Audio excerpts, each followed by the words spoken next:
ప్రభుదినంలో ఆరాధన చేయవచ్చినటువంటి సహోదరి సహోదరులకు పిల్లలకు ప్రవేశం తెలియజేస్తున్నాను. అపోస్తలుడైన పౌలు గారు తెస్సలోనికీయులకు రాసినటువంటి 2వ పత్రిక 3వ అధ్యాయము 13వ వచనం చదువుతున్నాం. అపోస్తలుడైన పౌలు గారు తెస్సలోనికీయులకు రాసినటువంటి 2వ పత్రిక 3వ అధ్యాయము 13వ వచనం. సహోదరులారా, మీరైతే మేలు చేయుటలో విసుకోవద్దు. సహోదరులారా, మీరైతే మేలు చేయుటలో విసుకోవద్దు. గలతీ పత్రిక అపోస్తలుడైన పౌలు గారు గలతీలు రాసిన పత్రిక 6వ అధ్యాయము 9వ వచనం. 6వ అధ్యాయం 9వ వచనం. మనము మేలు చేయుట యందు విసుకక ఇందుము. మనము అలయక మేలు చేస్తమేమి, తగిన కాలమందు పంట కోతుము. అలయక మేలు చేస్తమేమి, తగిన కాలమందు పంట కోతుము. గ్రంథం హెచ్చరిస్తున్న మాట, మనం మేలు చేయుట యందు విసుగక ఉండాలి. మేలు చేయుట అంటే సత్కార్యాన్ని జరిగించుట, దేవుని పనిని జరిగించుట, దైవ సంబంధమైనటువంటి కార్యక్రమాన్ని జరిగించుట. మేలు చేసే విషయంలో విసుక్కోక ఉండాలా అని గ్రంథం హెచ్చరిస్తా ఉంది. అంటే రెగ్యులర్ గానే చేస్తా ఉన్నాం కదా, ఇంకా మరలా చేయాలా? ఎంతవరకు చేయాలి? దానికి ఏమన్నా లిమిట్ ఉందా అంటే పరిమితులైతే ఏం లేవు. కానీ దాని తర్వాత నువ్వు మేలు చేసిన దాన్ని బట్టి నువ్వు పొందబోయే బహుమానము లేకపోతే దాని ఫలితాన్ని కానీ ఆలోచన చేస్తే తగిన కాలమందు పంట కోస్తాము. అంటే నువ్వు చేసే ప్రతి మేలుకి దేవుడు నీకు ప్రతిఫలాన్ని ఇస్తాడని గ్రంథం హెచ్చరిస్తాం, తెలియజేస్తాం. అందువల్ల మేలు చేసే విషయంలో విసుగక ఉండాలని గ్రంథం చెప్తా ఉంది. 10వ వచనంలో కింద, కాబట్టి మనకు సమయము దొరికిన కొలది అందరి ఎడలను విశేషముగా విశ్వాస గృహమునకు చేరిన వారి ఎడలను మేలు చేయదము. విశేషంగా విశ్వాస గృహమునకు చేరిన వారి ఎడల ఏం చేయాలంట? మేలు చేయాలంట. ఎప్పుడు చేయాలి అంటే సమయము దొరికిన కొలది అందరి ఎడలను. ఈ సమయమైన ఆ సమయమని లేదు. మంచి పని చేయడానికి, దేవుని పని చేయడానికి, సత్క్రియ చేయడానికి, మేలు చేయడానికి అలయక విసుగక చేయాల్సిన అవసరం ఉందని గ్రంథం హెచ్చరిస్తాం. అనేక సార్లు మేలు చేసే విషయంలో మనం అంతగా మనసు పెట్టం. మనసు ఎందుకు పెట్టమంటే ఏదో కార్యక్రమం జరిగించాలి అని తెలుపబడుతుంది. కానీ ఆ కార్యక్రమానికి మనవంతు మనం ఏం చేస్తున్నాం అనే విషయంలో ముందుండే వాళ్ళు చేస్తున్నారు కాబట్టి మనం జరిగిపోతూ ఉంటాయి పనులు అనే మనసుతో ఉంటాం. అంటే దాని విషయంలో దీంట్లో నాకు పాలు ఉండాలి, నేను దేవుని పని జరిగించాలి, నేను దీని విషయంలో బాధ్యత కలిగి ఉండాలనే విషయంలో మనము చాలా వరకు మనసు పెట్టకుండానే కాలం గడిచిపోతూ ఉంటుంది. కానీ గ్రంథం అయితే ఏమని హెచ్చరిస్తుందంటే మనము అలయక మేలు చేస్తమేమి, తగిన కాలమున పంట కోస్తామని గ్రంథం హెచ్చరిస్తాం. అలయక మేలు చేయాలి. ఎవరో కొద్ది మంది మాత్రమే బాధ్యత తీసుకునే వాళ్ళు మాత్రమే పనులు చేయడం కాదు, అయితే ఇది నాకు సంబంధించింది కాదు అని అనుకోకూడదు. దేవుని పని విషయంలో స్థానిక సంఘంలోనే ఆలోచన చేయండి. స్థానిక సంఘంలో అనేక పనులు ఉన్నాయి. ఈ పనుల్లో ఒకవేళ బాధ్యులైన వాళ్ళు ఉండొచ్చు, వారికి సహకరించుకుంటూ పనులు జరిగించాల్సిన అవసరం ఉంది. ఒకవేళ వ్యక్తిగతంగా నీకే బాధ్యత అప్పచెప్పబడి ఉంటే ఆ బాధ్యత విషయంలో మరి ఎక్కువగా శ్రమ పడాల్సిన, కష్టపడాల్సిన అవసరం ఉంది.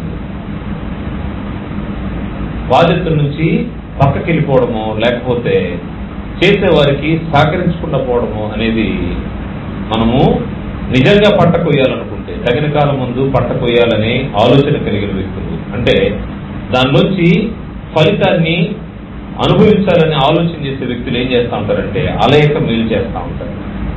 విసుగకు మేలు చేస్తూ ఉంటారు. ప్రతిసారి నేనేనా అనే ఆలోచన రాకూడదు.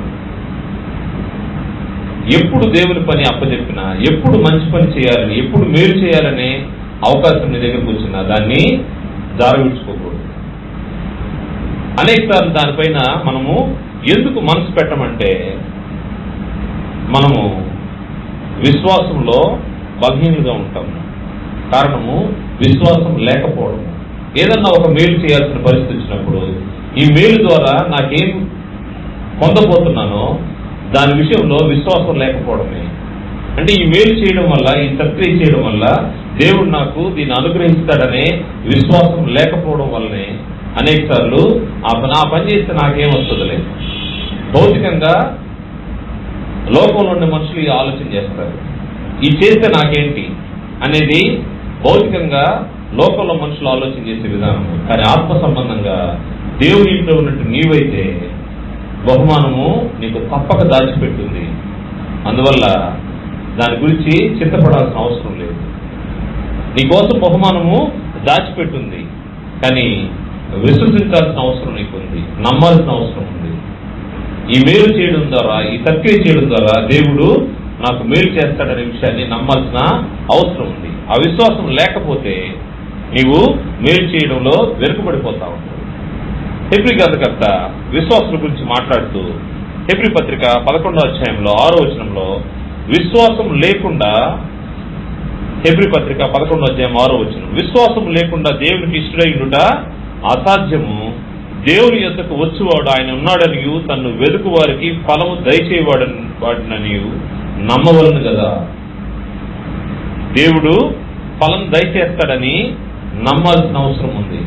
నువ్వు ఏ మేలు చేసినా, ఏ సత్క్రియ చేసినా దానికి తగిన ఫలము నువ్వు పొందుకుంటావనే విషయాన్ని గుర్తుపెట్టుకోవాలి. నువ్వు విశ్వసించే దేవుడు, విశ్వాసంలో లోపం ఉండడం వల్లే, నమ్మకంలో లోపం ఉండడం వల్ల ఏం జరుగుతూ ఉంటుందంటే దేవుడు ఇచ్చే ఫలితాన్ని సరిగ్గా ఆలోచించలేని పరిస్థితిలో ఉంటా ఉంటాడు. అందుకోసం విశ్వాసం లేకుండా దేవునికి ఇష్టమైనట అసాధ్యము. దేవుని యొద్దకు వచ్చువాడు ఆయన ఉన్నాడనియు, ఇంకా ఏంటంట, ఆయన ఉన్నాడనియు తన్ను వెదుకు వారికి ఫలము దయచేవాడనియు నమ్మవలను కదా. ఫలము తప్పకుండా దయచేస్తాడు, దాన్ని నువ్వు నమ్మాల్సిన అవసరం ఉంది. అనేక సార్లు దేవుని మీద నమ్మకం లేకపోవడం వల్లే మేలు చేసే విషయంలో నాకెందుకులే అని వెనక్కి వెళ్ళిపోతా ఉంటారు. విశ్వాసులే, భక్తి గలవారే, దేవుని ఇంట్లో ఉండేవాళ్లే, దేవుని దగ్గరకు వచ్చేవాళ్లే, అద్భుతంగా ప్రార్థన చేసేవాళ్లే, దేవుని పక్షంగా దేవుని బిడ్డగా కొనసాగుతున్న వారే. కాకపోతే దేవుని యందు సరైన నమ్మకం లేకపోవడం వల్ల మేలు చేసే విషయంలో వెనక్కి వెళ్ళిపోతా ఉంటారు. మన గ్రంథంలో ఒక సంఘటన కనపడుతుంది. ఏంటంటే, క్రీస్తు ప్రభువుతో ఉన్నటువంటి ముఖ్య శిష్యుల్లో అయినటువంటి ఒక వ్యక్తి విశ్వసించే విషయంలో ఫెయిల్ అయ్యాడు. ఫెయిల్ అయిన దాన్ని బట్టి సముద్రంలో నడవాల్సిన పరిస్థితుల్లో యేసు వైపు చూసినంతసేపు నడిచాడు. ఎప్పుడైతే గాలి కొట్టిందో, గాలి వచ్చినప్పుడు గాలిని చూసి ఏమయ్యాడంట, భయపడ్డాడంట. అంటే ఎవరి పేరును బట్టి, ఎవరు చెప్పిన ఆజ్ఞను బట్టి నువ్వు నీళ్లపై నడుస్తున్నావో ఆయన యందు విశ్వాసము లేకుండా పోయాడని అర్థం. మనం చూస్తాం ఈ విషయాన్ని మత్తయి సువార్త 14వ అధ్యాయంలో. పేతురు ప్రభువారు నీళ్లపై నడిచి వస్తున్నప్పుడు పేతురు కూడా ఉత్సాహం కలిగి తను కూడా నడవాలని ఆలోచన చేశాడు. మత్తయి సువార్త 14వ అధ్యాయము 28వ వచనంలో ఈ సమాచారం ఉంది.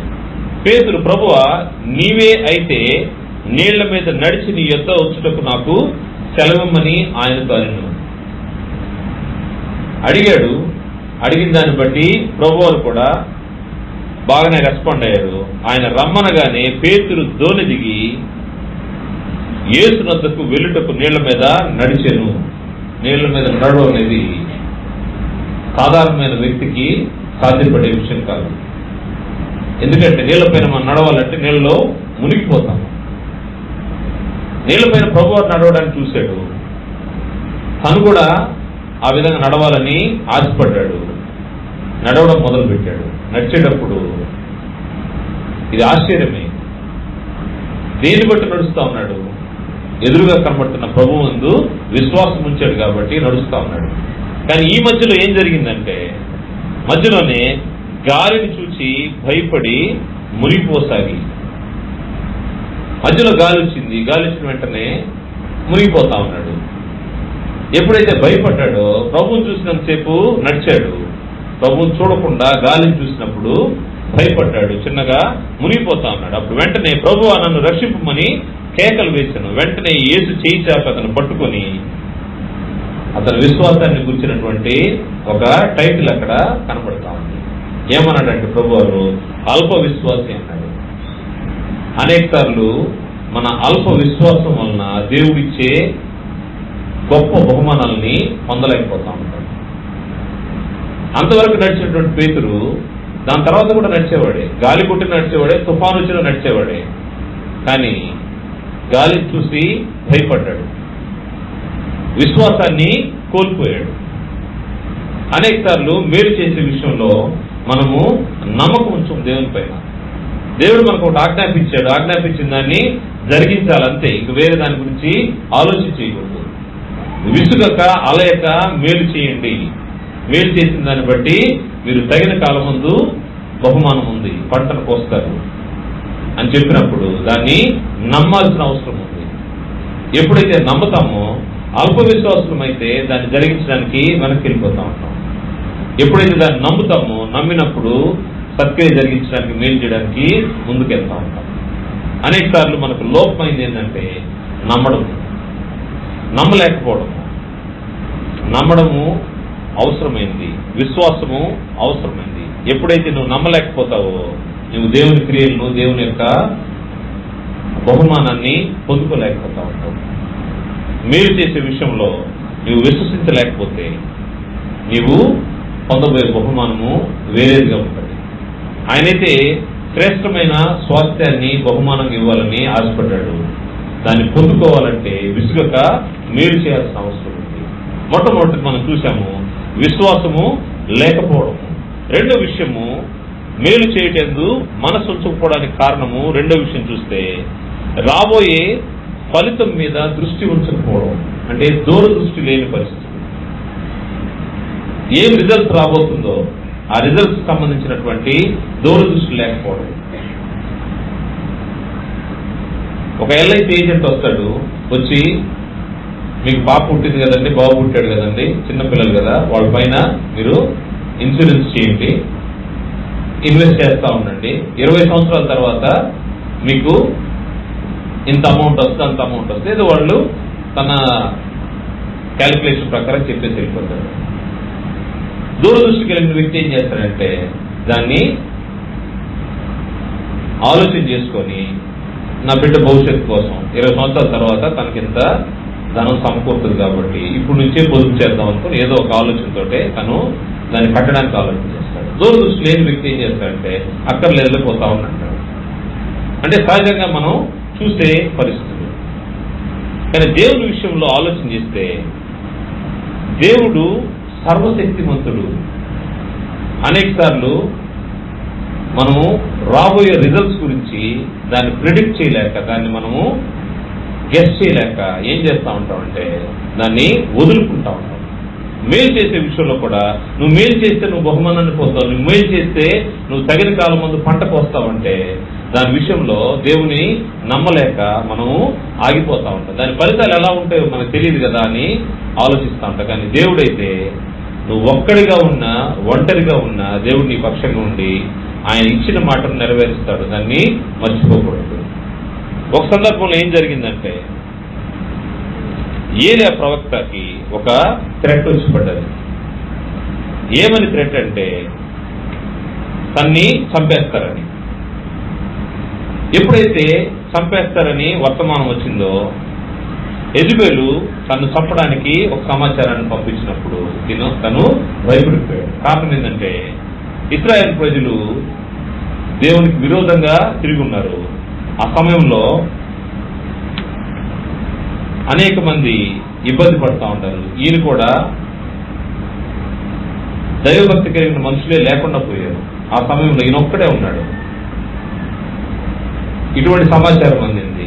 ఈయన ఏం చేశాడంటే అరణ్యంలోకి పారిపోయాడు. భయపడి పారిపోయి ఏమడుగుతున్నాడంటే, దేవుడికి ప్రార్థన చేస్తున్నాడంటే, నన్ను త్వరగా తీసుకుపోయా, అంటే ఇక్కడుంటే నన్ను వాళ్ళు వచ్చి చంపేస్తారు, ఆల్రెడీ అందరు చనిపోయారు, నేను ఒక్కడనే ఉన్నాను, నేను ఒక్కడనే మిగిలి ఉన్నాను. అంటే దేవుని సంబంధించినటువంటి దేవుని చేత ఏర్పాటు చేయబడిన ప్రవక్త తన ఆలోచన విధానం ఎలా ఉందంటే, తను భౌతికంగానే ఆ సమయానికి ఆలోచన చేస్తా ఉన్నాడు. దేవుని యొక్క శక్తిని, దీని తర్వాత దేవుడు ఏం చేయబోతాడో అనే విషయాన్ని అతను ఆలోచన చేయలేక మాట్లాడుతున్నట్టు మాట. కానీ దేవుడు తన ప్రజలను ఏ విధంగా ఏర్పాటు చేసుకున్నాడో గ్రంథంలోంచి మనం చూద్దాం. రాజుల గ్రంథం, మొదటి రాజుల గ్రంథము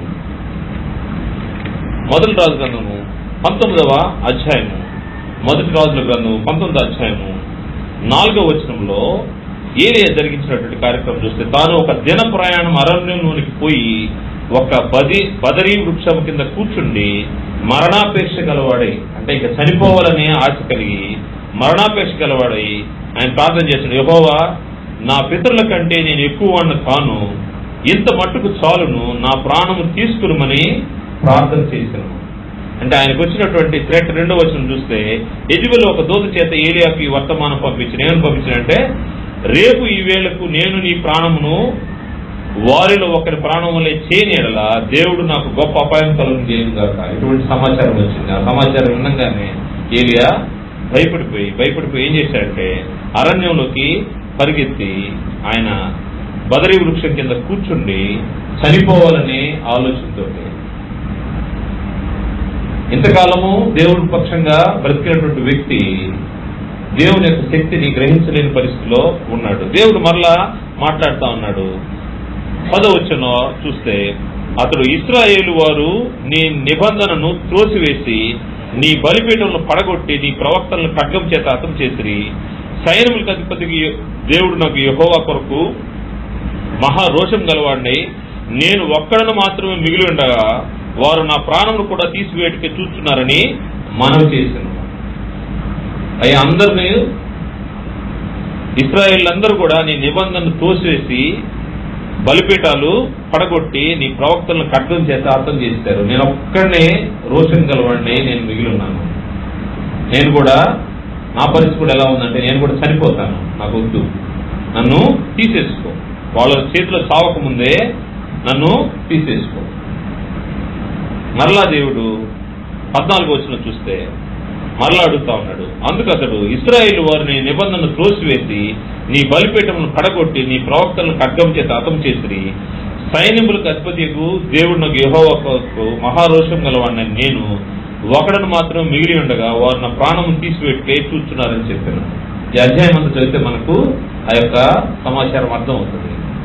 ఇది ఎంతసేపటికి నేను ఒక్కడనే ఉన్నాననే ఆలోచన చేస్తాను. దేవుడు తన సంకల్పాన్ని ఊరక వదిలేయడు. కాకపోతే దూరదృష్టితో చూడాల్సిన అవసరం ఉంది.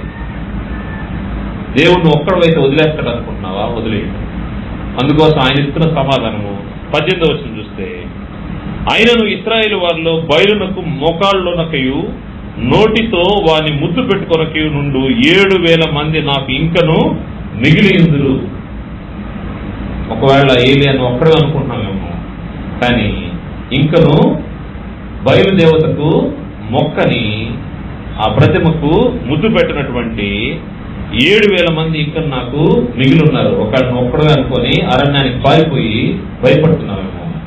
నా పక్షంగా నువ్వు వెళ్ళి పని జరిగించు, నేను చెప్పిన పని చెయ్యి, నీకు కార్యాలు సఫలమవుతా ఉంటాయి. అనేక సార్లు మేలు చేయడానికి విషయంలో మనం ఏం చేస్తుంటామంటే, మానవ రీతిగా మన ఆలోచనలు ఉంటాయి. ఆత్మ సంబంధంగా దేవుడు మనకు సపోర్ట్ చేస్తాడనే విషయాన్ని మర్చిపోయి మనమే చేస్తున్నాము, ఇది నా వల్ల కాదు, నా శక్తికి మించింది, ఇది నేను చేయలేను అనే ఆలోచన కలిగి ఉంటాం. వ్యక్తిగా ఒకవేళ నువ్వు చేయలేకపోవచ్చాము, కానీ నీ వెనక ఉన్నటువంటి నీ దేవుడు సర్వశక్తి గల దేవుడు. ఆయన చెప్పిన పని అలయక మేలు చేయమన్నాడు. నువ్వు మేలు చేసేటప్పుడు నీ పక్షంగా ఆయన పని జరిగిస్తూ ఉంటాడు. ఒక అడుగు నువ్వు ముందుకు వేయాల్సిన అవసరం ఉంది. నువ్వు వేస్తే మిగతా అడుగులన్నీ ఆయన నీకు తోడుగా ఉంటాడు. ఇటువంటి పరిస్థితుల్లోనే దేవుని రక్షణ సువార్త యూదులకు వచ్చినప్పుడు యూదులు కూడా వారికి ముందు జరగబోయే మేలుని గ్రహించలేకపోయారు. వాస్తవంగా రక్షణ యూదుల కోసమే ఏర్పాటు చేయబడింది, అన్ని జనులకు కాదు. కానీ యూదులు ఏం చేశారంటే రక్షణ సువార్త వారి దగ్గరకు వచ్చినప్పుడు వారు నిరాకరించారు, తిరస్కరించారు. కారణము వారు దూరదృష్టితో చూడలేకపోవడం. ఆ ఫలితాలు ఏ విధంగా ఉంటాయో దేవుని పక్షంగా వాళ్ళు మేలు జరిగిస్తే, దేవుని పక్షంగా సత్క్రియ జరిగిస్తే, రక్షణలోకి వస్తే, సువార్త వింటే ఎటువంటి మేలు జరుగుతాయో వాళ్ళు గుర్తించలేక సువార్తను తిరస్కరించారు. తిరస్కరించిన దాన్ని బట్టి ఎప్పుడైతే యూదులు తిరస్కరించారో దాని తర్వాత రక్షణ అన్ని జనులకు దేవుడు అనుగ్రహించాడు. అన్ని జనులకు అనుగ్రహించి అన్ని జనులు అనేక మంది దేవుని పక్షంగా వారు అక్కడ మారు మనసు పొందిన పరిస్థితి మనకు కనబడుతుంది. కొరింథీ సంఘం యొక్క రక్షణ గురించి తెలియజేస్తూ యూదులకు పౌలు గారు రక్షణ సువార్తను ప్రకటించే సమయంలో అపోస్తుల కార్యగ్రంథము 18వ అధ్యాయంలో ఈ సమాచారం ఉంది. అపోస్తుల కార్యగ్రంథము 18వ అధ్యాయము 5వ వచనం చూస్తే, సీలయు తిమోతియు మాసిదోనియ నుండి వచ్చినప్పుడు పౌలు వాక్యము బోధించటందు ఆతురత గలవాడై యేసే క్రీస్తుని యూదులకు దృఢముగా సాక్ష్యం ఇస్తుండెను. యేసే క్రీస్తుని యూదులకు దృఢముగా సాక్ష్యం ఇస్తుండెను. ఈయన ఒకప్పుడు సంఘాన్ని హింసించినటువంటి వ్యక్తి ఇప్పుడైతే ఏం చేస్తున్నాడంటే యేసే క్రీస్తుని ఆయన దృఢంగా యూదులకు సమాచారం ఇస్తా ఉన్నాడు. యూదులు యేసుని క్రీస్తుగా అంటే మెస్సేగా అంగీకరించకుండా సిలువకు అప్పచెప్పినటువంటి వారు పౌలు యొక్క మాట కూడా వినట్లేదు. వెనక వాళ్ళు ఏం చేశారంటే, ఎందుకు వినలేదంటే వారు రక్షణను తిరస్కరించారు. ముందుగా జరగబోయే వాటిని వాళ్ళు దూరదృష్టితో చూడలేకపోయిన దాన్ని బట్టి వారు తిరస్కరించారు. దాని తర్వాత చూస్తే వారు ఎదురాడి దూషించినప్పుడు అతడు తన వస్త్రమును దులుపుకొని, మీ నాశనమునకు మీరే ఉత్తరవాదులు, నేను నిర్దోషిని, ఇక మీదట అన్ని జనులకు పోదులని వారితో చెప్పి అక్కడ నుండి వెళ్లి దేవుని యందు భయభక్తి గల తీతియు యూస్తు అను ఒకని ఇంటకు వచ్చెను. అతని ఇల్లు సమాజ మందిరమును ఆనుకుని ఉండెను. ఆ సమాజ మందిరపు అధికారి అయిన క్రీస్తు తన ఇంటి వారంతో కూడా ప్రభువునందు విశ్వాసం ఉంచెను. మరియు కొరింథీయులలో అనేకులు విశ్వసించి బాప్తిసం పొందిరి. రక్షణ ఎక్కడికి వచ్చింది? యూదుల దగ్గరికి వచ్చింది. అని వారు దూరదృష్టితో చూడలేకపోయారు. దేవుని ఆనుకుంటే వారు వాగ్దాన జనులు, నిబంధన జనులు, దేవుడు వారివాడు. అయినా కానీ వారు ఏం చేశారంటే వారు ముందుగా వాళ్ళు పొందబోయే ఫలితాలని వాళ్ళు తిరస్కరించారు. తిరస్కరించి దూషించి ఎదురాడారంట. అంటే నువ్వు ఇక్కడ వాక్యం చెప్పొద్దు, వెళ్ళిపో అన్నట్టుగా ఎదురాడినప్పుడు పౌలు అక్కడి నుంచి దాటుకున్నాడు. అన్ని జనులు ఎదుర్కొచ్చాడు. అన్ని జనులు ఎదుర్కొచ్చి కొరింథీలో ఆయన వాక్యాన్ని చెప్పినప్పుడు అనేక మంది బాప్తిసం పొందారు. అంటే ఫలితాలు ఏ విధంగా ఉంటాయో, నువ్వు తిరస్కరిస్తే నువ్వు పొందబోయేదేంటో, దేవుని యందు విశ్వాసం ఉంచితే నీవు పొందబోయే బహుమానం, దాని విషయంలో దూరదృష్టి ఉండాల్సిన అవసరం ఉంది. దూరదృష్టి లేకపోతే ఏం జరుగుతూ ఉంటుందంటే పొందబోయే బహుమానాన్ని మిస్ అయిపోతూ ఉంటావు. రాబోయే ఫలితాల గురించి నీవు మిస్ అయిపోతూ ఉంటావు. అందువల్ల మేలు చేసే విషయంలో నీకు మేలు చేస్తే నువ్వు పొందబోయే బహుమానం ఉంటుందని దేవుడు హెచ్చరించిన తర్వాత మేలు చేసే విషయంలో విసుక్కుండా ఉండాల్సిన అవసరం ఉంది.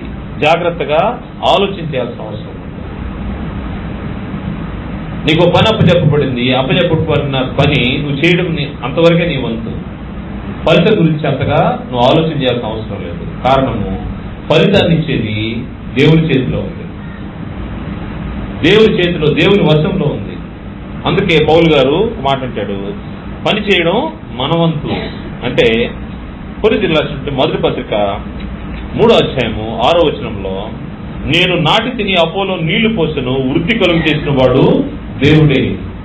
నేను నాటి తిని అపోలో నీళ్లు పోసెను, వృద్ధి కలుగు చేసిన వాడు దేవుడే. ఫలితము నీ చేతిలో నా చేతిలో లేదు. ఆయన సంఘాలు నాటుకుంటా పోయాడు.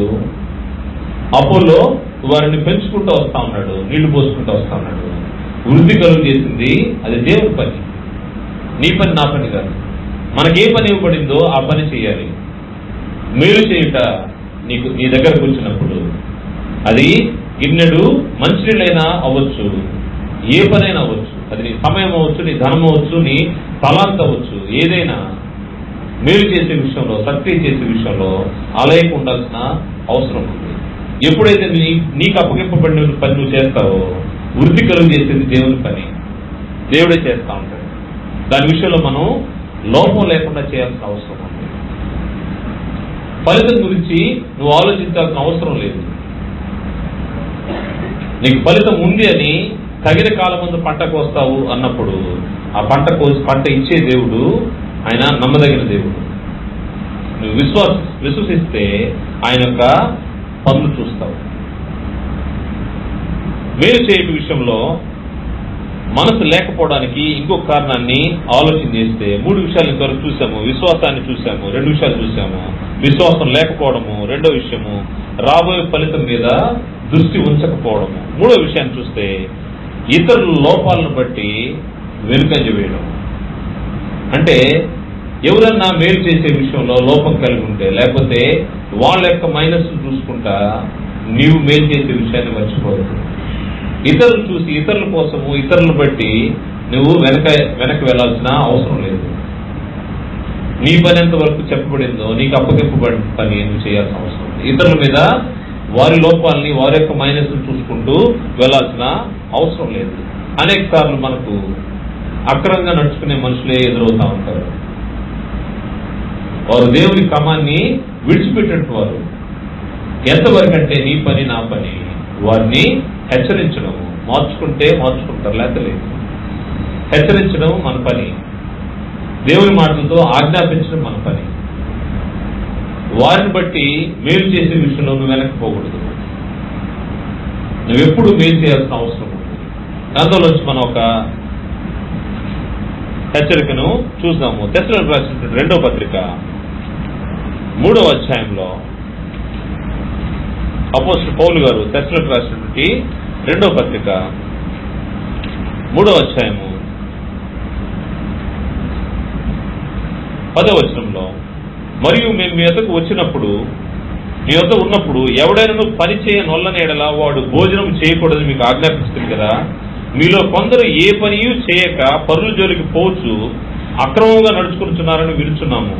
అటువారు నెమ్మదిగా పని చేయొచ్చు సొంతముగా సంపాదించుకున్న ఆహారం భుజింపవలనని మన ప్రభు అయిన యేసుక్రీస్తు పేరిట వారిని ఆజ్ఞాపూర్వకముగా హెచ్చరించుచున్నాము. సహోదరులారా, మీరైతే మేలు చేయుటలో విసుకవద్దు. వారు ఖాళీగా ఉన్నారు, వాళ్ళు పని చేయట్లేదు, అందుకోసము నేను కూడా పని చేయను. వాళ్ళు అక్రమంగా నడుచుకుంటున్నారు, అందువల్ల నేను మేలు చేయను. అయితే వాళ్ళు చేయట్లేదు, అనేక సార్లు వంతులు పడిపోతా ఉంటాయి. మేలు చేసే విషయంలో విసుగక మేలు చేయాల్సిన అవసరం ఉందని గ్రంథం హెచ్చరిక చేస్తాం. ఒకరి కోసం ఎదురు చూడాల్సిన అవసరం లేదు. నీ వంతు నువ్వు చేయాల్సిన అవసరం ఉంది. ఎవరో చేస్తారని ఎదురు చూడాల్సిన అవసరం లేదు. మీరైతే మేలు చేయటందు విసుగకు ఉండాలని గ్రంథం హెచ్చరించిన దాన్ని బట్టి నువ్వు మేలు చేస్తూ ఉండాల్సిన అవసరం ఉంది. నీకు దేవుడు ఒక తలాంత్ ఇచ్చాడు, ఆ తలాంతుని దేవుని కోసం వినియోగించాల్సిన అవసరం ఉంది. మనకు తెలుసు, తలాంతులను ఇచ్చినటువంటి ఉపమానంలో ఒక తలాంత్ ఇచ్చిన వ్యక్తి ఏం చేశాడంటే తీసుకుపోయి భూమిలో పాతిపెట్టాడు. అంటే తనకు ఇచ్చిన తలాంతుని వినియోగించాల, ప్రాపర్ గా దాన్ని వాడలేదు. వాడని దాన్ని బట్టి తనకు ఎటువంటి శిక్ష విధించబడిందో మనకు అందరికీ తెలుసు. నీకు ఇవ్వబడిన తలాంతు, మేలు చేసే విషయంలో నీకు ఇవ్వబడిన తలాంతుని జాగ్రత్తగా ఉపయోగించాల్సిన అవసరం ఉంది. మత్తయి సువార్త 25వ అధ్యాయము 25వ వచనంలో, మత్తయి సువార్త 25వ అధ్యాయం 25వ వచనంలో, గనుక నేను భయపడి వెళ్లి నీ తలాంతును భూమిలో దాచిపెట్టింది, ఇదిగో ఇది నీవు తీసుకొని మనం చెప్పాను. అందుకే అతని యజమానుడు వారిని చూసి సోమరువైన చెడ్డదాసుడా తలాంతును దాచిపెడితే, దేవుడు నీకు తలాంత్ ఇచ్చాడు, నీకు ఒక టాలెంట్ ఇచ్చాడు, ఆ టాలెంట్ని దాచిపెడితే దేవుడు పిలిచే నేను ఏమని అడ్రస్ చేస్తాడంటే, సోమరి అయిన చెడ్డదాసుడా, నేను విత్తిన చోట కోయివాడు విత్తని చోట కోయివాడును, చల్లని చోట పంటను కూర్చుకొనవాడుని నీవు ఎరుగుదువా? అట్లయితే నీవు నా సొమ్ము సాహుకారులతో ఉంచవలసి ఉండను, నేను వచ్చి వడ్డీతో కూడా నా సొమ్మును తీసుకుందని చెప్పి ఆ తలాంతును వాని యొద్ద తీసివేసి 10 తలాంతులు గల వానికి ఇయుడి, కలిగిన ప్రతి వానికి ఇవ్వబడును, అతనికి సమృద్ధి కలుగును, లేని వాని యొద్ద నుండి వానికి కలిగినది తీసివేయబడును. మరియు పనికి మారిన ఆ దాసుని వెలుపటి చీకటిలోనికి త్రోసివేయడి, అక్కడ ఏడ్పును పండ్లు కొరుకుని ఉండనను. తలాంతును దాచిపెడితే దేవుడు నీకు మేలు చేసే తలాంత్ ఇచ్చాడు. నీకు తలాంత్ ఇచ్చి మేలు చేయాల్సిన పనిని నీకు ముందు పెట్టాడు. దాన్ని చేయడానికి నువ్వు వెనక్కి తగ్గావంటే నీకు సోమరివైన చెడ్డదాసుడు అనే టైటిల్ వస్తుంది. ఇవ్వబడిన తలాంత్ అది ఏదైనా వచ్చు. నీకు సమయం ఇచ్చాడు, మేలు చేయమన్నాడు, మేలు చేయి. నీకు ధనం ఇచ్చాడు, మేలు చేయమన్నాడు, మేలు చేయి. నీకు పరిచయం చేసే తలాంత్ ఇచ్చాడు, మేలు చేయమన్నాడు, మేలు చేయి. ఏ పని అప్పచెప్పినప్పటికీ మేలు చేసే విషయంలో విసుగకు ఉండాల్సిన అవసరం ఉంది. కారణము తగిన కాలం ముందు పంటను కోస్తాం, దాన్ని మర్చిపోకూడదు. తలాంతును పూడ్చిపెడితే సోమరి అయిన చెడ్డదాసుడు అంటాడు.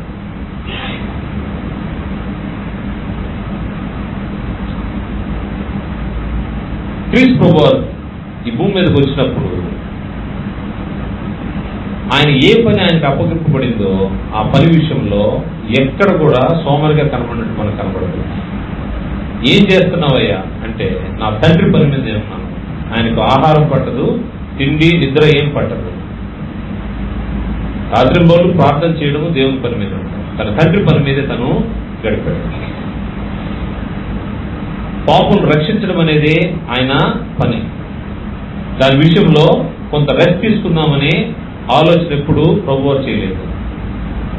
అంటే మేలు చేయుట, ఆయన ఈ భూమి పైన ఆయనకి ఇవ్వబడినటువంటి దినాల్లో ఒక్క నిమిషాన్ని కూడా ఆయన వేస్ట్ చేయకుండా మేలు చేసే విషయంలో అంత ఆతురత పడి కార్యక్రమాలను జరిగించినవాడు. అందుకోసమే రక్షించే విషయంలో, పాపులను రక్షించే విషయంలో క్రీస్తు ప్రభువు అంత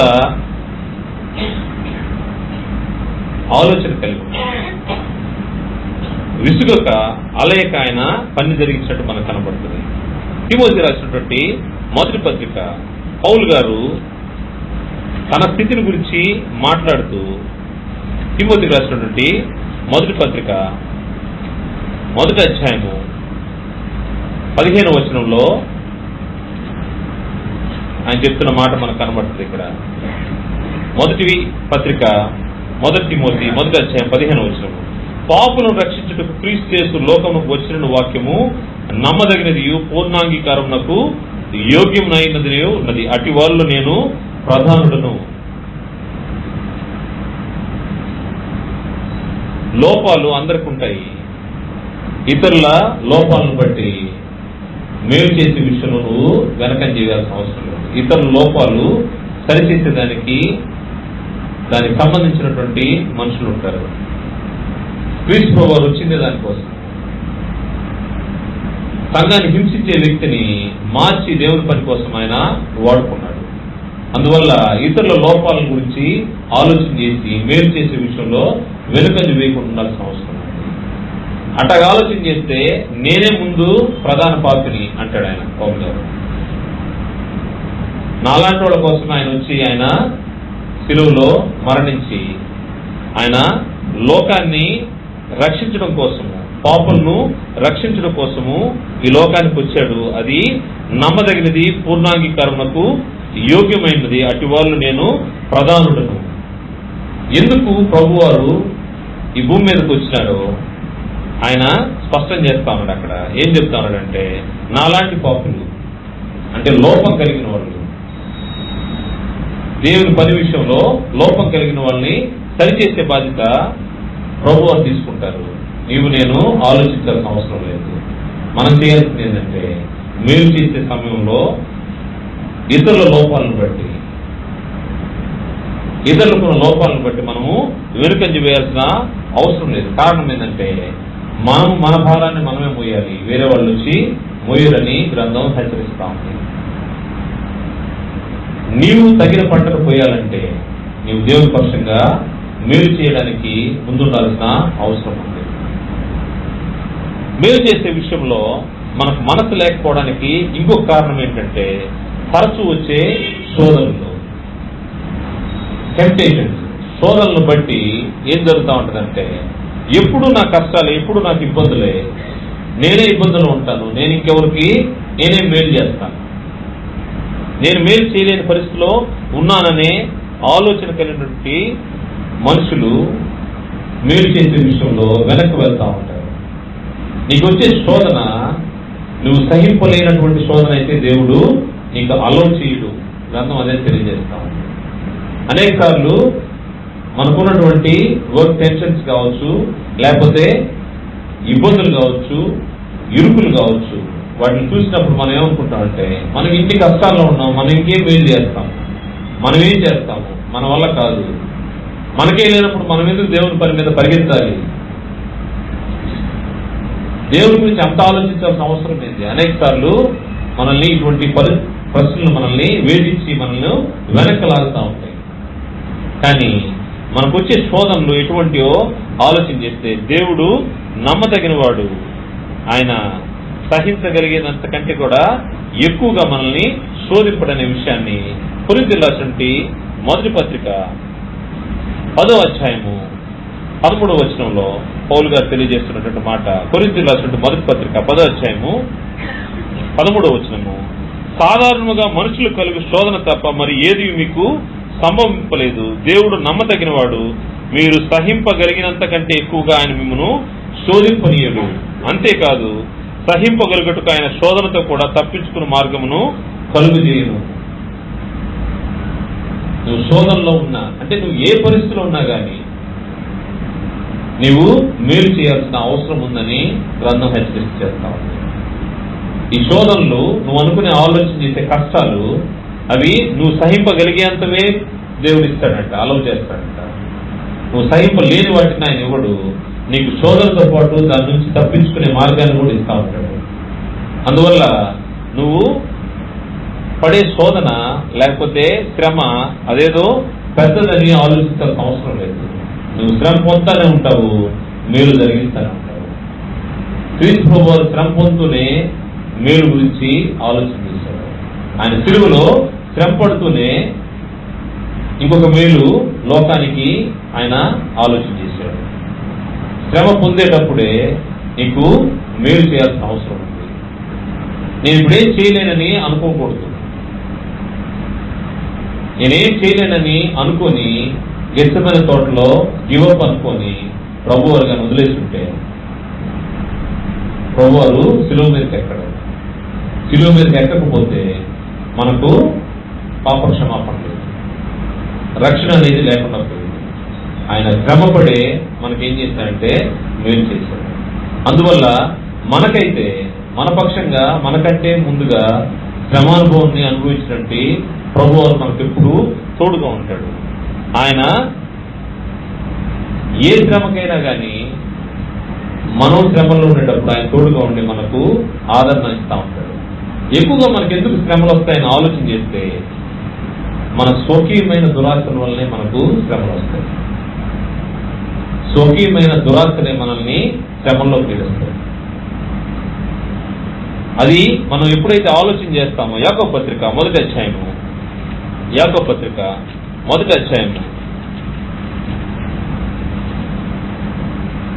13వ వచనం చూస్తే, దేవుడు కీడు విషయమై శోధింపబడ్డ నేరడు, ఆయన ఎవరిని శోధింపడు కనుక ఎవడైనా శోధింపబడినప్పుడు నేను దేవుని చేత శోధింపడుచున్నానని అనకూడదు. ప్రతివాడును తన స్వకీయమైన దురాశ చేత ఏడుబడి మరులు కొల్పబడిన వాడై శోధింపబడును.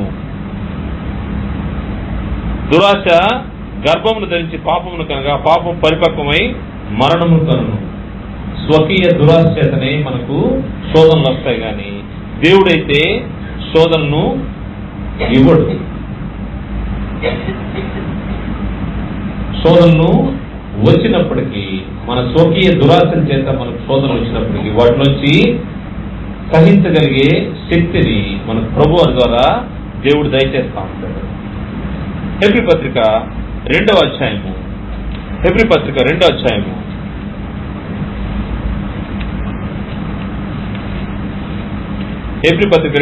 18వ వచనంలో, తాను శోధింపబడి శ్రమ పొందిన గనుక శోధింపబడి వారికి సహాయం చేయగలవాడే ఉన్నాడు. నువ్వు శోధన ఉండేటప్పుడు నీ పక్షంగా సహాయం చేయడానికి ప్రభువు నీ దగ్గరే ఉంటాడు. అందువల్ల వచ్చిన శోధనల గురించి ఆలోచన చేసి మేలు చేసే విషయంలో విసుక్కుండా ఉండాల్సిన అవసరం ఉంది. కారణం ఏంటంటే, నువ్వు పొందే ప్రతి శోధనలో దానికంటే ముందుగా నీకంటే ముందుగా ఇటువంటి శోధనలు ఎదుర్కొని జయించినటువంటి ప్రభువారు నీ పక్షంగా ఉన్నాడు. అందుకోసమే ఆయన తాను శోధింపబడి శ్రమ పొందిన కనుక, అంటే మనలాంటి శోధనలు ప్రభువారు కూడా పొందాడు కనుక మనము శోధింపబడి వారికి సహాయం చేయగలవాడే ఉన్నాడు. మన శోధనలు ఉన్నప్పుడు ఆయన సహాయం చేస్తాడు అని నువ్వు నమ్మితే, సహాయం చేస్తే ప్రభు నీ పక్కన ఉన్నాడని నమ్మితే, నీవు మేలు చేసే విషయంలో నీ పక్క శోధనలు వస్తూ ఉంటాయి, నీ టెంప్టేషన్స్ వస్తూ ఉంటాయి, ఇబ్బందులు వస్తూ ఉంటాయి, ఇరుక్కుంటా ఉంటది. కానీ మేలు చేసే విషయంలో మాత్రం నీవు వెనక వేయడానికి అవకాశం ఉండదు. నువ్వు మేలు తిరగవు. కారణం ఏంటంటే, విసుగక మేలు చేయమని దేవుడు హెచ్చరించున్నాడు. కాబట్టి ప్రభు వారి యొక్క శోధనల గురించి ఆలోచన చేస్తే ఈ హెబ్రీ పత్రికలోనే 4వ అధ్యాయము 14వ వచనం చూస్తే, ఆకాశ మండలం గుండా వెళ్ళిన దేవుని కుమారుడని యేసును గొప్ప ప్రధాన యాజకుడు మనకు ఉన్నాడు కనుక మనం ఒప్పుకున్న దాన్ని గట్టిగా చేపట్టదము. మన ప్రధాన యాజకుడు మన బలహీనతలందు మనతో సహానుభవం లేనివాడు కాడు గాని, అంటే మనకు ఎటువంటి ఇబ్బందులు వస్తున్నాయో అటువంటి ఇబ్బందుల్లో ఆయనకు తెలియకుండా ఏం లేదు. మన బలహీనత యందు మనతో సహానుభవం లేనివాడు కాడు గాని సమస్త విషయంలో మన వల్లనే శోధింపబడను, ఆయన పాపం లేనివాడుగా ఉండను. మనలాగే శోధింపబడితే కూడా ఆయన పాపం లేనివాడుగా ఆయన ఉన్నట్టుగా మనకు కనబడుతుంది. అంటే శోధనలను జయించిన వ్యక్తి మన పక్షాన ఉన్నాడు. ఆయన మన పక్షంగా ప్రధాన యాజకుడిగా దేవుని దగ్గర మన కోసం విజ్ఞాపన చేస్తా ఉన్నాడు. అందువల్ల శోధనలు, శ్రమలు, కష్టాల గురించి భయపడాల్సిన అవసరం లేదు. మనం చేయాల్సింది ఏంటంటే, మనకు అవకాశం దొరికినప్పుడల్లా మేలు చేసే విషయంలో విసుగకుండాల్సిన అవసరం ఉంది. ఖర్చు వచ్చే శోధనలు బట్టి నీవు మేలు చేసే విషయంలో వెనక్కి వెళ్ళొద్దని గ్రంథం హెచ్చరిస్తా ఉంది. ఇంకొక విషయాన్ని మనం ఆలోచన చేస్తే, మేలు చేయటందు మనసు ఉంచకపోవడానికి కారణము, మేలు చేయడం అంటే అదేదో పెద్ద ఖర్చుతో కూడిన పని అనే ఆలోచన చేస్తా ఉంటాం మనుషులు. అంటే ఓయమ్మా ఏదైనా చేయాలంటే దానికి మనకు డబ్బు ఉండాలి, ఇది ఖర్చుతో కూడుకుంది, మేలు చేయడం అంటే ఖర్చుతో కూడుకుంది అనే భావన ఉంటుంది. అంటే ప్రతిదానికి డబ్బులే అవసరం ఉండదు, కానీ డబ్బులు అవసరం పడతాయనే ఆలోచన చేస్తా ఉంటారు. దేవుడి కోసం ఉన్నదంతా నేను ఖర్చు పెట్టేస్తే నాకేంటి, నా బిడ్డలకి ఏంటి? ఇటువంటి ప్రశ్నే శిష్యులకు ఒకసారి వచ్చినప్పుడు ప్రభు వారికి ఇస్తున్న సమాధానం చూస్తే మనకు ఆశ్చర్యం కలుగుతుంది. మార్కు సువార్త 10వ అధ్యాయంలో ప్రభు చెప్పిన మాట, నా నిమిత్తము గాని సువార్త నిమిత్తము గాని నువ్వు ఏం కోల్పోతావో దానికి నూరంతలుగా పొందుకుంటావు. మార్కు సువార్త 10వ అధ్యాయము 28వ వచనం నుండి, ఇదిగో పేతురు, ఇదిగో మేము సమస్తమును విడిచిపెట్టి నేను వెంబడించమని ఆయనతో చెప్పసాగాను. అందుకు యేసు ఇట్లా, నా నిమిత్తమును సువార్త నిమిత్తమును ఇంటినైనను అన్నదమ్ములనైనను అక్క చెల్లెండ్రులైనను తల్లిదండ్రులనైనను పిల్లలనైనను భూములనైనను విడిచిన వాడు ఇప్పుడు ఇహమందు హింసలతో పాటు నూరంతలుగా ఇండ్లను, అన్నదమ్ములను, అక్క చెల్లెలను, తల్లులను, పిల్లలను, భూములను రాబో లోకమందు నిత్య జీవను పొందునని మీతో నిశ్చయంగా చెప్తున్నాను. ఒకవేళ ఇది టూ ఎక్స్పెన్సివ్ అని మనం ఆలోచన చేయించాము. దేవుని పని లేకపోతే మేలు చేయడం అంటే ఇది ఖర్చుతో కూడుకుంది. ఓయమ్మ ఎంత ఖర్చు! ఒకవేళ నీ భూమిని ఇచ్చావు, నీ యొక్క పిల్లల్ని కోల్పోయావు, నీ యొక్క ఆస్తిని కోల్పోయావు, దేవుని పక్షంగా కోల్పోయావు నువ్వు అనుకుంటావేమో, కానీ దానికి నూరంతలుగా ఆయన నీకు ఇవ్వబోతున్నాడు. అంత మాత్రమే కాదు, ఇంకా ఏమి ఇస్తానన్నాడంటే నిత్య జీవమును కూడా నీకు ఇస్తాను. మేలు చేస్తే నీకు వచ్చేది ఏంటంటే నిత్య జీవము. నిత్య జీవాన్ని పొందుకోవాలని మనం ఆశ కలిగి దేవుని యొక్క మార్గంలో నడుస్తూ ఉన్నాం. నడిచే వ్యక్తులు అలయక మేలు చేయాల్సిన అవసరం ఉంది, విసుగక మేలు చేయాల్సిన అవసరం ఉంది. నువ్వు దేన్ని దేవుని పక్షంగా నువ్వు వినియోగించినా, నీ సమయాన్ని వినియోగించినా ఆ సమయం నీకు తిరిగి వస్తుంది. నీ తలాంతాన్ని వినియోగించిన దేవుడు నీకు నిత్య జీవాన్ని ఇస్తాడు. నీకు ఇచ్చిన ధనాన్ని, నీకేం లేదు అయినా దేవుని పని విషయంలో మేలు చేసే విషయంలో పరిగెత్తా ఉన్నావు, దేవుడు నీకు నిత్య జీవాన్ని ఇస్తాడు. మర్చిపోవద్దు. మేలు చేయట్లో విసుక్కుండా ఉండాల్సిన అవసరం ఉందని గ్రంథం హెచ్చరిస్తా ఉంది. నూరంతలుగా పొందుకుంటావు.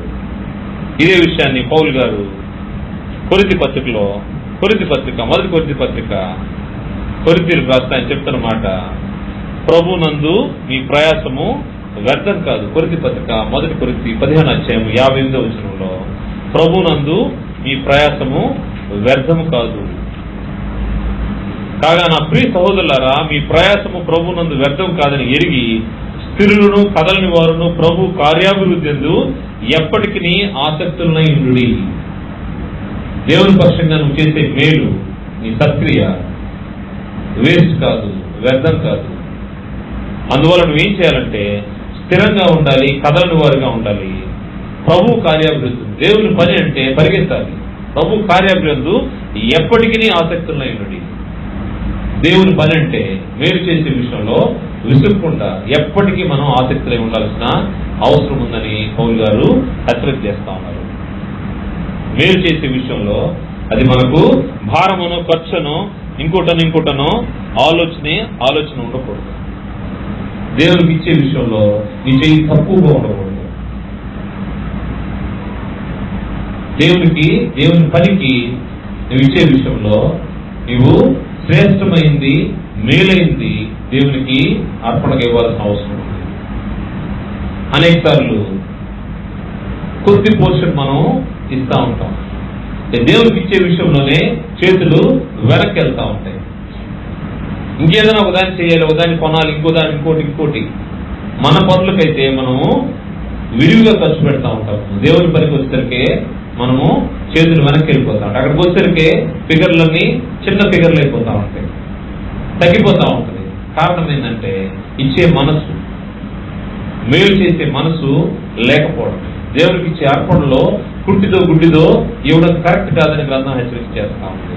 మలాకి గ్రంథంలో మనం చూస్తే, మలాకి గ్రంథము 1వ అధ్యాయము, అక్కడ వారు ఎటువంటి అర్పణలు తీసుకొస్తున్నారో చూసి దేవుడు అసలు ఈ అర్పణ నాకు అవసరమా అని ఆయన చెప్తున్న మాట మనం చూడొచ్చు. మలాకి గ్రంథము 1వ అధ్యాయము 13వ వచనంలో, అయ్యో ఎంత ప్రయాసమని చెప్పి ఆ బల్లను తృణీకరించున్నారని ఆయన సెలవిస్తున్నాడు. ఇదే సైన్యములకు అధిపతికి యెహోవా వాక్కు. మరియు దోచబడిన దానిని, కుంటి దానిని, తెగులు దానిని మీరు తెచ్చుతున్నారు. ఇలాగునే మీరు నైవేద్యములు చేయుచున్నారు. మీ చేత నేనిట్టి దానిని అంగీకరించునా అని యెహోవా అడుగుచున్నాడు. కుంటి దాన్ని, గుడ్డి దాన్ని దేవునికి అర్పించకూడదు. ఇటువంటిదా నాకు ఇచ్చేది? నీ ఖర్చుకైతే, నీ పనికైతే శ్రేష్టమైంది, మేలైంది ఖర్చు పెట్టుకొని దేవుని పనికి వచ్చేసరికి ఏదో కొద్దిగా ఇచ్చేదానికి ఆలోచన చేస్తున్నాం. దేవునికి అర్పించాలంటే దానికి ఒక స్టాండర్డ్స్ ఉంటాయి. దేవుని సముఖంలో దేవునికి ఇచ్చే దేన్నైనా దేవుడు చాలా పరిశుద్ధంగా, పవిత్రంగా ఆలోచన చేస్తాడు. నువ్వు జరిగించే ప్రతి మేలు దేవుని పక్షంగా దేవునికి అర్పణ అని ఆలోచన చేయాల్సిన అవసరం ఉంది. నువ్వు అర్పించే అర్పణ శ్రేష్టమైనదిగా ఉండాలని దేవుడు ఆలోచన చేస్తాడు. ఆయన ఒట్టిదాన్ని, గుడ్డిదాన్ని, కుంటిదాన్ని ఆయన తీసుకోడు. ఒకసారి చూద్దాం లేవికాండము 22వ అధ్యాయంలో ఆయన ఎటువంటి వాటిని దేవుని సముఖానికి అర్పణగా తీసుకురావాలో అక్కడ తెలియజేశాడు. లేవికాండము 22వ అధ్యాయము 19వ వచనం చూస్తే, లేవికాండం 22వ అధ్యాయం 19వ వచనంలో, వాడు అంగీకరింపబడినట్లు గోవులలో నుండి అయినను, గొర్రె మేకల్లో నుండి అయినను దోషం లేని మగదానిని అర్పింపవలను. దేవునికి అర్పించే విషయంలో దోషం లేని ఉండాల్సిన అవసరం ఉంది. దేనికి కళంకం ఉండునో దానిని అర్పింపకూడదు, అది మీ పక్షముగా అంగీకరింపబడదు. ఒకడు మొక్కుబడిని చెల్లించుకే గాని, స్వేచ్ఛార్పణము అర్పించుకే గాని, సమాధాన బలి రూపంగా గోవునైనను గొర్రెనైనను మేకనైనను యెహోవాకు తెచ్చినప్పుడు అది అంగీకరింపబడినట్లు దోషము లేనిదై ఉండవలను, దానిలో కళంకం ఏది ఉండకూడదు. గుడ్డిదేమి, కుంటిదేమి, కొరత గలదేమి, గడ్డ గలదేమి, గజ్జి రోగము గలదేమి, చిగురుడు గలదేమి, అట్టి వాటిని యెహోవాకు అర్పింపకూడదు. దేవుడు తనకు అర్పించే విషయంలో నువ్వు మేలు చేస్తే దేవునికి అర్పణ ఇచ్చినట్టే. నువ్వు మేలు చేసే విషయంలో నీ చెయ్యి వెనక్కిపోయిందంటే దాని అర్థము నువ్వు శ్రేష్టమైన దాన్ని ఇవ్వడానికి ఇష్టపడలేదని అర్థం. మనం శ్రేష్టమైన దేవుడికి ఇచ్చే విషయంలో లోపంగా ఉన్నామా, వెనక్కి తగ్గామా, నువ్వు హృదయంలో నిశ్చయించుకున్నది ఇవ్వడానికి. నువ్వు వర్ధిల్లని కొలది దేవుడు నిన్ను వర్ధిల్ల చేసిన కొలది నువ్వు హృదయంలో నిశ్చయించుకుని దేవుని కోసం ఇవ్వాల్సిన అవసరం ఉంది. మేలు చేసే విషయంలో శ్రేష్టమైనది దేవునికి అర్పణగా ఇవ్వాల్సిన అవసరం ఉంది. ఈరోజు మనం అర్పించే అర్పణ ఏంటంటే మేలు చేయడం అనే అర్పణ ద్వారా దేవునికి అర్పణ అర్పిస్తాము. ఈ మేలు చేసేది శ్రేష్టమైనదిగా ఉండాలి. కారణము ఏదంటే దాన్ని మనము దేవుని సముఖానికి తీసుకురావాల్సిన రాకూడదు. దేవుని తనకి తీసుకొస్తున్నామంటే మన క్రియలు, మన సత్క్రియలు శ్రేష్టమైనవి ఉండాల్సిన అవసరం ఉంది. ఆయన దేనంటే దాన్ని అంగీకరించడు. ఒకవేళ నువ్వు చేస్తే దానికి ఒక పదం ఉంది, మొక్కుబడిగా చేయడం అంటారు. అంటే చెయ్యాలి కాబట్టి చేస్తున్నాను, అందరూ చేస్తున్నారు కాబట్టి నేను కూడా అనే మనసు కాదు, శ్రేష్టమైనది అర్పించాలి. హేబేలు అర్పణను దేవుడు ఆయన హృదయాన్ని చూశాడు.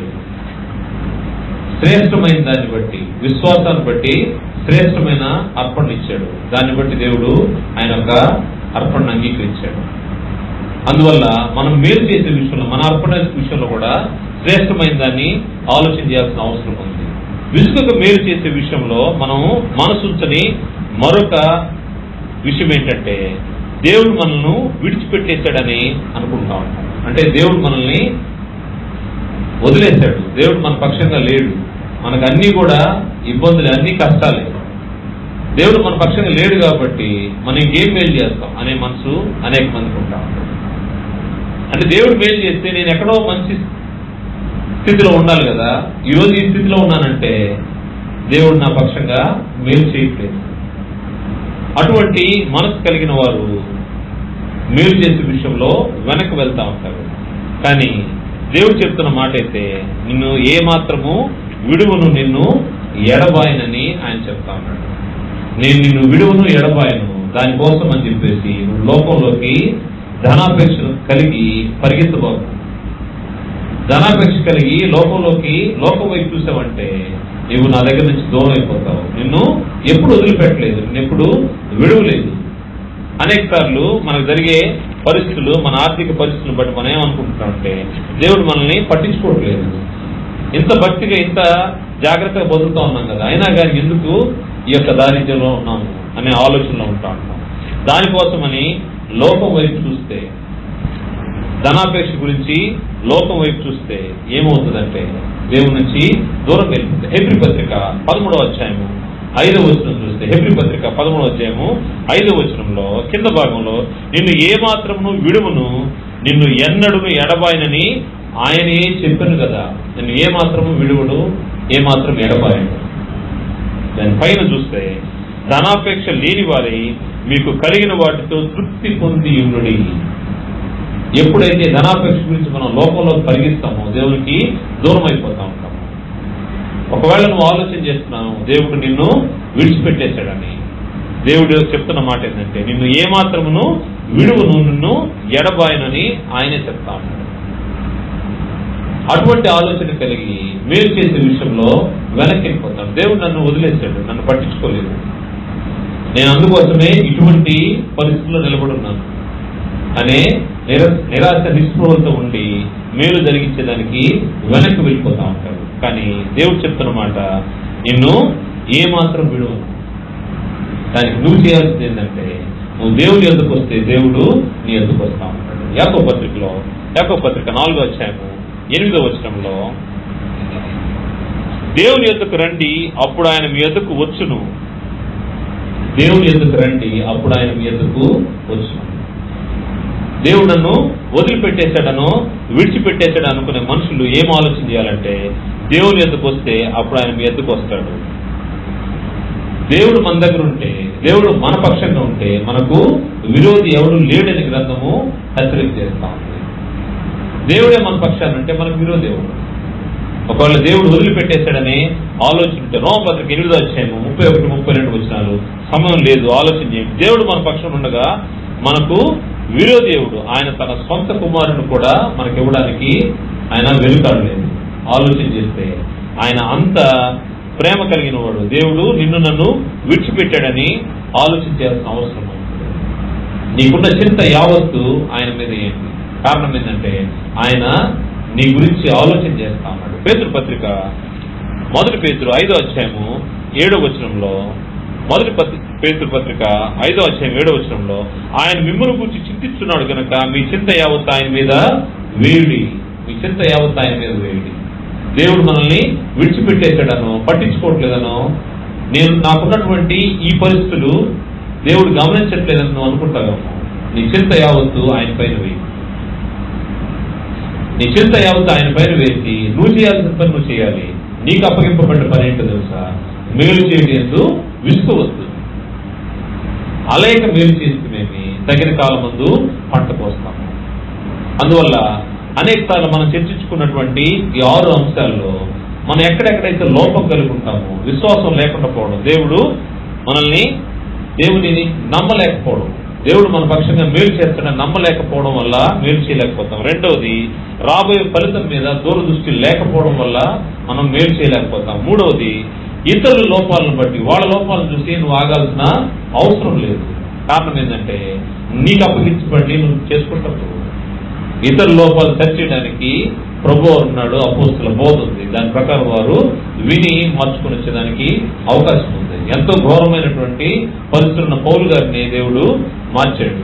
అందువల్ల ఇతరుల లోపాల గురించి చూడాల్సిన అవసరం లేదు. వారు మార్చుకుంటారు, వస్తూ ఉంటారు. నీకు అప్పగింపబడినటువంటి మేలు నువ్వు చేయాల్సిన అవసరం ఉంది. ఇంకొక విషయము, తరచూ వచ్చే శోధనలు బట్టి నువ్వు వెనుకంజ వేయాల్సిన అవసరం లేదు. నీకు వచ్చే శోధనలు నువ్వు సహించగలిగినంతే దేవుడు నీకు అలవ్ చేస్తాడు. నీకు శోధనలు ఉన్నాయని చెప్పి నువ్వు మేలు చేయడం విషయంలో విసుక్కుండా ఉండాల్సిన అవసరం ఉంది. తర్వాత మేలు చేయడం అంటే అదేదో ఖర్చుతో కూడింది అని ఆలోచన చేయాల్సిన అవసరం లేదు. నువ్వు ఖర్చు పెట్టే ప్రతిదీ నీకు 100 వస్తుంది. నువ్వు ఇక్కడ ఏమి కోల్పోతావో దేవుని పక్షంగా మేలు చేసే విషయంలో నువ్వు కోల్పోయావనుకున్న ప్రతిదానికి 100 దేవుడు ఇస్తాడు. అంత మాత్రమే కాదు, అంతకంటే మనం ఎదురు చూసే నిత్య జీవాన్ని ఆయన ఇస్తాడనే విషయాన్ని మర్చిపోకూడదు. తర్వాత వచ్చిన కష్టాలను బట్టి దేవుడు నన్ను వదిలేశాడు, నన్ను విడిచిపెట్టాడు, నాకు ఆయన తోడుగా లేడు కాబట్టి నేను ఈ పరిస్థితుల్లో కుమిలిపోతా ఉన్నాను అని ఆలోచించాల్సిన అవసరం లేదు. ఆయన నిన్ను విడువుడు, ఎడబాయుడు. ఆయన నీకోసమే తన కుమారుణ్ణి ఇచ్చాడు. ఆయన నీ పక్షంగా ఉంటే, దేవుడే మన పక్షంగా ఉంటే మనకు విరోధి ఎవరు లేడు. అందువల్ల ఆలోచన చేసి మన చింత యావత్తు ఆయన పైన వేసి దిగులు పడాల్సిన అవసరం లేదు. కానీ మేలు చేసే విషయంలో మాత్రము విసుగక ఉండాల్సిన అవసరం ఉంది. అలాగే మేలు చేస్తే మనం ఏం జరుగుతూ ఉంటుందంటే తగిన కాలం ముందు మనం పంట కోస్తాము. పంట అంటే బహుమానం. ఆ బహుమానం గురించే మనం ఎదురు చూస్తూ ఉంటాం. నిత్య రాజ్యంలో దేవునితోనూ ఆయన కుమారుడు క్రీస్తు ప్రభువుతోనూ సదాకాలం ఉండే ఆ బహుమానం, దానిలోకి ప్రవేశం, దానికి సంబంధించి మనం చేసే ప్రతి మేలు, దేవుని పక్షంగా మనం చేసే ప్రతి ప్రయాస వ్యర్థం కాదని ఎరిగిన వారమై ఆయన కార్యాభివృద్ధి ఆసక్తులు ఎప్పటికీ ఆసక్తిగా ఉండాల్సిన అవసరం ఉంది. ఇటువంటి మాటలు మన చెవులకు వినబడినప్పుడు మరి ఎక్కువగా దేవుని యందు ప్రయాస కలిగి ఉండాలని ప్రభుపేట మనం చేస్తూ చూపిస్తాం.